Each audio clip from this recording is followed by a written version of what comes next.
ಕೊಡಗಿನ ಗ್ರಾಮೀಣ ಭಾಗದ ಜನರಿಗೆ ಯಮ ಸ್ವರೂಪಿಯಾಗಿದೆ ಈ ಡಾಂಬರ್ ಮಿಕ್ಸಿಂಗ್ ಘಟಕ. ಜನರಿಗೆ ಡವ ಡವ ಡೇಂಜರ್ ಡಾಂಬರ್ನಿಂದ ಜನ ಡವ ಡವ ಅಂತ ಭಯಪಡುವಂತಾಗಿದೆ. ಅವರ ಜೀವಕ್ಕೆ ಮಾರಕವಾಗಿದೆ. ಉಸಿರಾಟಕ್ಕೆ ತೊಂದರೆ ಆಗ್ತಾ ಇದೆ. ಸಾಲು ಸಾಲು ಹೋರಾಟ ಮಾಡಿದ್ರು, ರಸ್ತೆ ತಡೆದ್ರು, ಏನ್ ಮಾಡಿದ್ರು ಕೂಡ ನೋ ಯೂಸ್. ಕೊಡಗಿನ ಕುಂದ ಈಚೂರು ಗ್ರಾಮದ ಜನತೆ ಅವರ ಪರದಾಟ ಜೀವಕ್ಕೆ ಸಂಚಕಾರ ಆಗಿರೋದು ಡಾಂಬರ್ ಮಿಕ್ಸಿಂಗ್ ಘಟಕದಿಂದ. ಕುಂದ ಈಚೂರು ಗ್ರಾಮದಿಂದ ರಿಪಬ್ಲಿಕ್ ಕನ್ನಡ ಗ್ರೌಂಡ್ ರಿಪೋರ್ಟ್ ಅನ್ನು ಮಾಡ್ತಾ ಇದೆ. ಕುಂದ ಈಚೂರು ಆ ಭಾಗದ ಜನರ ಬವಣೆಯನ್ನ ರಿಪಬ್ಲಿಕ್ ಕನ್ನಡ ಇವತ್ತು ನಿಮಗೆ ತೋರಿಸ್ತಾ ಇದೆ. ಕೇವಲ ಅವರಿಗೆ ಆ ಸೌಂಡು ಮತ್ತೊಂದು ಮಗದೊಂದಲ್ಲ, ಕಾಯಿಲೆ ಕಸಾಲೆಗಳಿಗೂ ಕೂಡ ಈ ಡಾಂಬರ್ ಮಿಕ್ಸಿಂಗ್ ಘಟಕ ಕಾರಣ ಆಗ್ತಾ ಇದೆ. ಹಿಡಿ ಶಾಪ ಹಾಕ್ತಾ ಇದ್ದಾರೆ, ಇದನ್ನ ಇಲ್ಲಿಂದ ಸ್ಥಳಾಂತರ ಮಾಡಿ ಅಂತೇಳಿ. ಎಷ್ಟು ಹೋರಾಟ ಮಾಡಿದ್ರು ಪ್ರಯೋಜನ ಆಗಿಲ್ಲ, ರಸ್ತೆ ತಡೆ ಮಾಡಿದ್ರು ಪ್ರಯೋಜನ ಆಗಿಲ್ಲ, ಏನ್ ಮಾಡಿದ್ರು ಪ್ರಯೋಜನ ಆಗಿಲ್ಲ.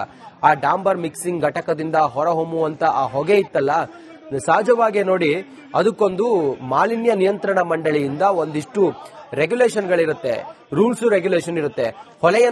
ಹೊಗೆಯನ್ನ ನಿರ್ದಿಷ್ಟ ಎತ್ತರದ ಮೇಲೆ ಅದನ್ನ ಬಿಡಬೇಕು ಅನ್ನೋದಿರುತ್ತೆ. ಆದ್ರೆ ಇಲ್ಲಿ ಏನಾಗ್ತಿದೆ, ವೈಲೇಷನ್ಸ್ ಹೆಂಗಾಗ್ತಿದೆ ಅನ್ನೋದನ್ನ ನೋಡಿ. ಮಾಲಿನ್ಯ ನಿಯಂತ್ರಣ ಮಂಡಳಿಯವರು ಏನ್ ಮಾಡ್ತಿದ್ದಾರೆ, ಕುಂದ ಈಚೂರು ಡಾಂಬರ್ ಘಟಕದ ಹೊಗೆ ಇತ್ತಲ್ಲ, ನಿರ್ದಿಷ್ಟ ಎತ್ತರದ ಮೇಲೆ ಅದನ್ನ ಬಿಡಬೇಕು ಅನ್ನೋದೆಲ್ಲವೂ ಕೂಡ ರೂಲ್ಸ್ ಇದೆ. ಆದ್ರೆ ಹೊಗೆಯನ್ನ ಅಷ್ಟು ಎತ್ತರದಲ್ಲಿ ಇವರು ಬಿಡ್ತಾ ಇದ್ದಾರೆ ಅನ್ನೋದನ್ನ ನಾವು ಇಲ್ಲಿ ಗಮನಿಸಬೇಕು.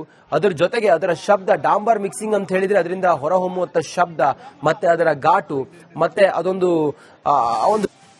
ಕೊಡಗಿನ ಗ್ರಾಮೀಣ ಭಾಗದ ಜನರಿಗೆ ಯಮ ಸ್ವರೂಪಿಯಾಗಿದೆ ಈ ಡಾಂಬರ್ ಮಿಕ್ಸಿಂಗ್ ಘಟಕ. ಜನರಿಗೆ ಡವ ಡವ ಡೇಂಜರ್ ಡಾಂಬರ್ನಿಂದ ಜನ ಡವ ಡವ ಅಂತ ಭಯಪಡುವಂತಾಗಿದೆ. ಅವರ ಜೀವಕ್ಕೆ ಮಾರಕವಾಗಿದೆ. ಉಸಿರಾಟಕ್ಕೆ ತೊಂದರೆ ಆಗ್ತಾ ಇದೆ. ಸಾಲು ಸಾಲು ಹೋರಾಟ ಮಾಡಿದ್ರು, ರಸ್ತೆ ತಡೆದ್ರು, ಏನ್ ಮಾಡಿದ್ರು ಕೂಡ ನೋ ಯೂಸ್. ಕೊಡಗಿನ ಕುಂದ ಈಚೂರು ಗ್ರಾಮದ ಜನತೆ ಅವರ ಪರದಾಟ ಜೀವಕ್ಕೆ ಸಂಚಕಾರ ಆಗಿರೋದು ಡಾಂಬರ್ ಮಿಕ್ಸಿಂಗ್ ಘಟಕದಿಂದ. ಕುಂದ ಈಚೂರು ಗ್ರಾಮದಿಂದ ರಿಪಬ್ಲಿಕ್ ಕನ್ನಡ ಗ್ರೌಂಡ್ ರಿಪೋರ್ಟ್ ಅನ್ನು ಮಾಡ್ತಾ ಇದೆ. ಕುಂದ ಈಚೂರು ಆ ಭಾಗದ ಜನರ ಬವಣೆಯನ್ನ ರಿಪಬ್ಲಿಕ್ ಕನ್ನಡ ಇವತ್ತು ನಿಮಗೆ ತೋರಿಸ್ತಾ ಇದೆ. ಕೇವಲ ಅವರಿಗೆ ಆ ಸೌಂಡು ಮತ್ತೊಂದು ಮಗದೊಂದಲ್ಲ, ಕಾಯಿಲೆ ಕಸಾಲೆಗಳಿಗೂ ಕೂಡ ಈ ಡಾಂಬರ್ ಮಿಕ್ಸಿಂಗ್ ಘಟಕ ಕಾರಣ ಆಗ್ತಾ ಇದೆ. ಹಿಡಿ ಶಾಪ ಹಾಕ್ತಾ ಇದ್ದಾರೆ, ಇದನ್ನ ಇಲ್ಲಿಂದ ಸ್ಥಳಾಂತರ ಮಾಡಿ ಅಂತೇಳಿ. ಎಷ್ಟು ಹೋರಾಟ ಮಾಡಿದ್ರು ಪ್ರಯೋಜನ ಆಗಿಲ್ಲ, ರಸ್ತೆ ತಡೆ ಮಾಡಿದ್ರು ಪ್ರಯೋಜನ ಆಗಿಲ್ಲ, ಏನ್ ಮಾಡಿದ್ರು ಪ್ರಯೋಜನ ಆಗಿಲ್ಲ. ಆ ಡಾಂಬರ್ ಮಿಕ್ಸಿಂಗ್ ಘಟಕದಿಂದ ಹೊರಹೊಮ್ಮುವಂತ ಆ ಹೊಗೆ ಇತ್ತಲ್ಲ, ಸಹಜವಾಗಿ ನೋಡಿ ಅದಕ್ಕೊಂದು ಮಾಲಿನ್ಯ ನಿಯಂತ್ರಣ ಮಂಡಳಿಯಿಂದ ಒಂದಿಷ್ಟು ರೆಗ್ಯುಲೇಷನ್ಗಳಿರುತ್ತೆ, ರೂಲ್ಸ್ ರೆಗ್ಯುಲೇಷನ್ ಇರುತ್ತೆ. ಹೊಗೆಯನ್ನ ನಿರ್ದಿಷ್ಟ ಎತ್ತರದ ಮೇಲೆ ಅದನ್ನ ಬಿಡಬೇಕು ಅನ್ನೋದಿರುತ್ತೆ. ಆದ್ರೆ ಇಲ್ಲಿ ಏನಾಗ್ತಿದೆ, ವೈಲೇಷನ್ಸ್ ಹೆಂಗಾಗ್ತಿದೆ ಅನ್ನೋದನ್ನ ನೋಡಿ. ಮಾಲಿನ್ಯ ನಿಯಂತ್ರಣ ಮಂಡಳಿಯವರು ಏನ್ ಮಾಡ್ತಿದ್ದಾರೆ, ಕುಂದ ಈಚೂರು ಡಾಂಬರ್ ಘಟಕದ ಹೊಗೆ ಇತ್ತಲ್ಲ, ನಿರ್ದಿಷ್ಟ ಎತ್ತರದ ಮೇಲೆ ಅದನ್ನ ಬಿಡಬೇಕು ಅನ್ನೋದೆಲ್ಲವೂ ಕೂಡ ರೂಲ್ಸ್ ಇದೆ. ಆದ್ರೆ ಹೊಗೆಯನ್ನ ಅಷ್ಟು ಎತ್ತರದಲ್ಲಿ ಇವರು ಬಿಡ್ತಾ ಇದ್ದಾರೆ ಅನ್ನೋದನ್ನ ನಾವು ಇಲ್ಲಿ ಗಮನಿಸಬೇಕು. ಅದರ ಜೊತೆಗೆ ಅದರ ಶಬ್ದ, ಡಾಂಬರ್ ಮಿಕ್ಸಿಂಗ್ ಅಂತ ಹೇಳಿದ್ರೆ ಅದರಿಂದ ಹೊರಹೊಮ್ಮುವಂತ ಶಬ್ದ, ಮತ್ತೆ ಅದರ ಘಾಟು, ಮತ್ತೆ ಅದೊಂದು ಕೊಡಗಿನ ಗ್ರಾಮೀಣ ಭಾಗದ ಜನರಿಗೆ ಯಮ ಸ್ವರೂಪಿಯಾಗಿದೆ ಈ ಡಾಂಬರ್ ಮಿಕ್ಸಿಂಗ್ ಘಟಕ. ಜನರಿಗೆ ಡವ ಡವ ಡೇಂಜರ್ ಡಾಂಬರ್ನಿಂದ ಜನ ಡವ ಡವ ಅಂತ ಭಯಪಡುವಂತಾಗಿದೆ. ಅವರ ಜೀವಕ್ಕೆ ಮಾರಕವಾಗಿದೆ. ಉಸಿರಾಟಕ್ಕೆ ತೊಂದರೆ ಆಗ್ತಾ ಇದೆ. ಸಾಲು ಸಾಲು ಹೋರಾಟ ಮಾಡಿದ್ರು, ರಸ್ತೆ ತಡೆದ್ರು, ಏನ್ ಮಾಡಿದ್ರು ಕೂಡ ನೋ ಯೂಸ್. ಕೊಡಗಿನ ಕುಂದ ಈಚೂರು ಗ್ರಾಮದ ಜನತೆ ಅವರ ಪರದಾಟ ಜೀವಕ್ಕೆ ಸಂಚಕಾರ ಆಗಿರೋದು ಡಾಂಬರ್ ಮಿಕ್ಸಿಂಗ್ ಘಟಕದಿಂದ. ಕುಂದ ಈಚೂರು ಗ್ರಾಮದಿಂದ ರಿಪಬ್ಲಿಕ್ ಕನ್ನಡ ಗ್ರೌಂಡ್ ರಿಪೋರ್ಟ್ ಅನ್ನು ಮಾಡ್ತಾ ಇದೆ. ಕುಂದ ಈಚೂರು ಆ ಭಾಗದ ಜನರ ಬವಣೆಯನ್ನ ರಿಪಬ್ಲಿಕ್ ಕನ್ನಡ ಇವತ್ತು ನಿಮಗೆ ತೋರಿಸ್ತಾ ಇದೆ. ಕೇವಲ ಅವರಿಗೆ ಆ ಸೌಂಡು ಮತ್ತೊಂದು ಮಗದೊಂದಲ್ಲ, ಕಾಯಿಲೆ ಕಸಾಲೆಗಳಿಗೂ ಕೂಡ ಈ ಡಾಂಬರ್ ಮಿಕ್ಸಿಂಗ್ ಘಟಕ ಕಾರಣ ಆಗ್ತಾ ಇದೆ. ಹಿಡಿ ಶಾಪ ಹಾಕ್ತಾ ಇದ್ದಾರೆ, ಇದನ್ನ ಇಲ್ಲಿಂದ ಸ್ಥಳಾಂತರ ಮಾಡಿ ಅಂತೇಳಿ. ಎಷ್ಟು ಹೋರಾಟ ಮಾಡಿದ್ರು ಪ್ರಯೋಜನ ಆಗಿಲ್ಲ, ರಸ್ತೆ ತಡೆ ಮಾಡಿದ್ರು ಪ್ರಯೋಜನ ಆಗಿಲ್ಲ, ಏನ್ ಮಾಡಿದ್ರು ಪ್ರಯೋಜನ ಆಗಿಲ್ಲ. ಆ ಡಾಂಬರ್ ಮಿಕ್ಸಿಂಗ್ ಘಟಕದಿಂದ ಹೊರಹೊಮ್ಮುವಂತ ಆ ಹೊಗೆ ಇತ್ತಲ್ಲ, ಸಹಜವಾಗಿ ನೋಡಿ ಅದಕ್ಕೊಂದು ಮಾಲಿನ್ಯ ನಿಯಂತ್ರಣ ಮಂಡಳಿಯಿಂದ ಒಂದಿಷ್ಟು ರೆಗ್ಯುಲೇಷನ್ಗಳಿರುತ್ತೆ, ರೂಲ್ಸ್ ರೆಗ್ಯುಲೇಷನ್ ಇರುತ್ತೆ. ಹೊಗೆಯನ್ನ ನಿರ್ದಿಷ್ಟ ಎತ್ತರದ ಮೇಲೆ ಅದನ್ನ ಬಿಡಬೇಕು ಅನ್ನೋದಿರುತ್ತೆ. ಆದ್ರೆ ಇಲ್ಲಿ ಏನಾಗ್ತಿದೆ, ವೈಲೇಷನ್ಸ್ ಹೆಂಗಾಗ್ತಿದೆ ಅನ್ನೋದನ್ನ ನೋಡಿ. ಮಾಲಿನ್ಯ ನಿಯಂತ್ರಣ ಮಂಡಳಿಯವರು ಏನ್ ಮಾಡ್ತಿದ್ದಾರೆ, ಕುಂದ ಈಚೂರು ಡಾಂಬರ್ ಘಟಕದ ಹೊಗೆ ಇತ್ತಲ್ಲ, ನಿರ್ದಿಷ್ಟ ಎತ್ತರದ ಮೇಲೆ ಅದನ್ನ ಬಿಡಬೇಕು ಅನ್ನೋದೆಲ್ಲವೂ ಕೂಡ ರೂಲ್ಸ್ ಇದೆ. ಆದ್ರೆ ಹೊಗೆಯನ್ನ ಅಷ್ಟು ಎತ್ತರದಲ್ಲಿ ಇವ್ರು ಬಿಡ್ತಾ ಇದ್ದಾರೆ ಅನ್ನೋದನ್ನ ನಾವು ಇಲ್ಲಿ ಗಮನಿಸಬೇಕು. ಅದ್ರ ಜೊತೆಗೆ ಅದರ ಶಬ್ದ, ಡಾಂಬರ್ ಮಿಕ್ಸಿಂಗ್ ಅಂತ ಹೇಳಿದ್ರೆ ಅದರಿಂದ ಹೊರಹೊಮ್ಮುವಂತ ಶಬ್ದ ಮತ್ತೆ ಅದರ ಘಾಟು ಮತ್ತೆ ಅದೊಂದು ಒಂದು ಕೊಡಗಿನ ಗ್ರಾಮೀಣ ಭಾಗದ ಜನರಿಗೆ ಯಮ ಸ್ವರೂಪಿಯಾಗಿದೆ ಈ ಡಾಂಬರ್ ಮಿಕ್ಸಿಂಗ್ ಘಟಕ. ಜನರಿಗೆ ಡವ ಡವ ಡೇಂಜರ್ ಡಾಂಬರ್ನಿಂದ ಜನ ಡವ ಡವ ಅಂತ ಭಯಪಡುವಂತಾಗಿದೆ. ಅವರ ಜೀವಕ್ಕೆ ಮಾರಕವಾಗಿದೆ, ಉಸಿರಾಟಕ್ಕೆ ತೊಂದರೆ ಆಗ್ತಾ ಇದೆ.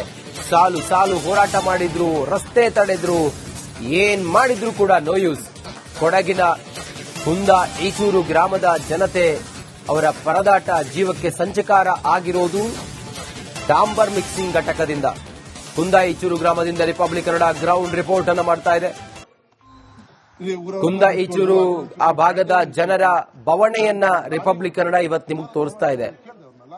ಕೇವಲ ಅವರಿಗೆ ಆ ಸೌಂಡು ಮತ್ತೊಂದಲ್ಲ, ಕಾಯಿಲೆ ಕಸಾಲೆಗಳಿಗೂ ಕೂಡ ಈ ಡಾಂಬರ್ ಮಿಕ್ಸಿಂಗ್ ಘಟಕ ಕಾರಣ ಆಗ್ತಾ ಇದೆ. ಹಿಡಿ ಶಾಪ ಹಾಕ್ತಾ ಇದ್ದಾರೆ, ಇದನ್ನ ಇಲ್ಲಿಂದ ಸ್ಥಳಾಂತರ ಮಾಡಿ ಅಂತೇಳಿ. ಎಷ್ಟು ಹೋರಾಟ ಮಾಡಿದ್ರು ಪ್ರಯೋಜನ ಆಗಿಲ್ಲ, ರಸ್ತೆ ತಡೆ ಮಾಡಿದ್ರು ಪ್ರಯೋಜನ ಆಗಿಲ್ಲ, ಏನ್ ಮಾಡಿದ್ರು ಪ್ರಯೋಜನ ಆಗಿಲ್ಲ. ಆ ಡಾಂಬರ್ ಮಿಕ್ಸಿಂಗ್ ಘಟಕದಿಂದ ಹೊರಹೊಮ್ಮುವಂತ ಆ ಹೊಗೆ ಇತ್ತಲ್ಲ, ಸಹಜವಾಗಿ ನೋಡಿ ಅದಕ್ಕೊಂದು ಮಾಲಿನ್ಯ ನಿಯಂತ್ರಣ ಮಂಡಳಿಯಿಂದ ಒಂದಿಷ್ಟು ರೆಗ್ಯುಲೇಷನ್ಗಳಿರುತ್ತೆ, ರೂಲ್ಸ್ ರೆಗ್ಯುಲೇಷನ್ ಇರುತ್ತೆ. ಹೊಗೆಯನ್ನ ನಿರ್ದಿಷ್ಟ ಎತ್ತರದ ಮೇಲೆ ಅದನ್ನ ಬಿಡಬೇಕು ಅನ್ನೋದಿರುತ್ತೆ. ಆದ್ರೆ ಇಲ್ಲಿ ಏನಾಗ್ತಿದೆ, ವೈಲೇಷನ್ಸ್ ಹೆಂಗಾಗ್ತಿದೆ ಅನ್ನೋದನ್ನ ನೋಡಿ. ಮಾಲಿನ್ಯ ನಿಯಂತ್ರಣ ಮಂಡಳಿಯವರು ಏನ್ ಮಾಡ್ತಿದ್ದಾರೆ, ಕುಂದ ಈಚೂರು ಡಾಂಬರ್ ಘಟಕದ ಹೊಗೆ ಇತ್ತಲ್ಲ, ನಿರ್ದಿಷ್ಟ ಎತ್ತರದ ಮೇಲೆ ಅದನ್ನ ಬಿಡಬೇಕು ಅನ್ನೋದೆಲ್ಲವೂ ಕೂಡ ರೂಲ್ಸ್ ಇದೆ. ಆದ್ರೆ ಹೊಗೆಯನ್ನ ಅಷ್ಟು ಎತ್ತರದಲ್ಲಿ ಇವ್ರು ಬಿಡ್ತಾ ಇದ್ದಾರೆ ಅನ್ನೋದನ್ನ ನಾವು ಇಲ್ಲಿ ಗಮನಿಸಬೇಕು. ಅದ್ರ ಜೊತೆಗೆ ಅದರ ಶಬ್ದ, ಡಾಂಬರ್ ಮಿಕ್ಸಿಂಗ್ ಅಂತ ಹೇಳಿದ್ರೆ ಅದರಿಂದ ಹೊರಹೊಮ್ಮುವಂತ ಶಬ್ದ ಮತ್ತೆ ಅದರ ಘಾಟು ಮತ್ತೆ ಅದೊಂದು ಒಂದು ಕೊಡಗಿನ ಗ್ರಾಮೀಣ ಭಾಗದ ಜನರಿಗೆ ಯಮ ಸ್ವರೂಪಿಯಾಗಿದೆ ಈ ಡಾಂಬರ್ ಮಿಕ್ಸಿಂಗ್ ಘಟಕ. ಜನರಿಗೆ ಡವ ಡವ ಡೇಂಜರ್ ಡಾಂಬರ್ನಿಂದ ಜನ ಡವ ಡವ ಅಂತ ಭಯಪಡುವಂತಾಗಿದೆ. ಅವರ ಜೀವಕ್ಕೆ ಮಾರಕವಾಗಿದೆ, ಉಸಿರಾಟಕ್ಕೆ ತೊಂದರೆ ಆಗ್ತಾ ಇದೆ. ಸಾಲು ಸಾಲು ಹೋರಾಟ ಮಾಡಿದ್ರು, ರಸ್ತೆ ತಡೆದ್ರು, ಏನ್ ಮಾಡಿದ್ರು ಕೂಡ ನೋ ಯೂಸ್. ಕೊಡಗಿನ ಕುಂದ ಈಚೂರು ಗ್ರಾಮದ ಜನತೆ ಅವರ ಪರದಾಟ ಜೀವಕ್ಕೆ ಸಂಚಕಾರ ಆಗಿರೋದು ಡಾಂಬರ್ ಮಿಕ್ಸಿಂಗ್ ಘಟಕದಿಂದ. ಕುಂದ ಈಚೂರು ಗ್ರಾಮದಿಂದ ರಿಪಬ್ಲಿಕ್ ಕನ್ನಡ ಗ್ರೌಂಡ್ ರಿಪೋರ್ಟ್ ಅನ್ನು ಮಾಡ್ತಾ ಇದೆ.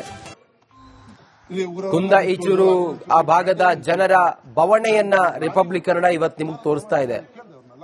ಕೇವಲ ಅವರಿಗೆ ಆ ಸೌಂಡು ಮತ್ತೊಂದಲ್ಲ, ಕಾಯಿಲೆ ಕಸಾಲೆಗಳಿಗೂ ಕೂಡ ಈ ಡಾಂಬರ್ ಮಿಕ್ಸಿಂಗ್ ಘಟಕ ಕಾರಣ ಆಗ್ತಾ ಇದೆ. ಹಿಡಿ ಶಾಪ ಹಾಕ್ತಾ ಇದ್ದಾರೆ, ಇದನ್ನ ಇಲ್ಲಿಂದ ಸ್ಥಳಾಂತರ ಮಾಡಿ ಅಂತೇಳಿ. ಎಷ್ಟು ಹೋರಾಟ ಮಾಡಿದ್ರು ಪ್ರಯೋಜನ ಆಗಿಲ್ಲ, ರಸ್ತೆ ತಡೆ ಮಾಡಿದ್ರು ಪ್ರಯೋಜನ ಆಗಿಲ್ಲ, ಏನ್ ಮಾಡಿದ್ರು ಪ್ರಯೋಜನ ಆಗಿಲ್ಲ. ಆ ಡಾಂಬರ್ ಮಿಕ್ಸಿಂಗ್ ಘಟಕದಿಂದ ಹೊರಹೊಮ್ಮುವಂತ ಆ ಹೊಗೆ ಇತ್ತಲ್ಲ, ಸಹಜವಾಗಿ ನೋಡಿ ಅದಕ್ಕೊಂದು ಮಾಲಿನ್ಯ ನಿಯಂತ್ರಣ ಮಂಡಳಿಯಿಂದ ಒಂದಿಷ್ಟು ರೆಗ್ಯುಲೇಷನ್ಗಳಿರುತ್ತೆ, ರೂಲ್ಸ್ ರೆಗ್ಯುಲೇಷನ್ ಇರುತ್ತೆ. ಹೊಗೆಯನ್ನ ನಿರ್ದಿಷ್ಟ ಎತ್ತರದ ಮೇಲೆ ಅದನ್ನ ಬಿಡಬೇಕು ಅನ್ನೋದಿರುತ್ತೆ. ಆದ್ರೆ ಇಲ್ಲಿ ಏನಾಗ್ತಿದೆ, ವೈಲೇಷನ್ಸ್ ಹೆಂಗಾಗ್ತಿದೆ ಅನ್ನೋದನ್ನ ನೋಡಿ. ಮಾಲಿನ್ಯ ನಿಯಂತ್ರಣ ಮಂಡಳಿಯವರು ಏನ್ ಮಾಡ್ತಿದ್ದಾರೆ, ಕುಂದ ಈಚೂರು ಡಾಂಬರ್ ಘಟಕದ ಹೊಗೆ ಇತ್ತಲ್ಲ, ನಿರ್ದಿಷ್ಟ ಎತ್ತರದ ಮೇಲೆ ಅದನ್ನ ಬಿಡಬೇಕು ಅನ್ನೋದೆಲ್ಲವೂ ಕೂಡ ರೂಲ್ಸ್ ಇದೆ. ಆದ್ರೆ ಹೊಗೆಯನ್ನ ಅಷ್ಟು ಎತ್ತರದಲ್ಲಿ ಇವ್ರು ಬಿಡ್ತಾ ಇದ್ದಾರೆ ಅನ್ನೋದನ್ನ ನಾವು ಇಲ್ಲಿ ಗಮನಿಸಬೇಕು.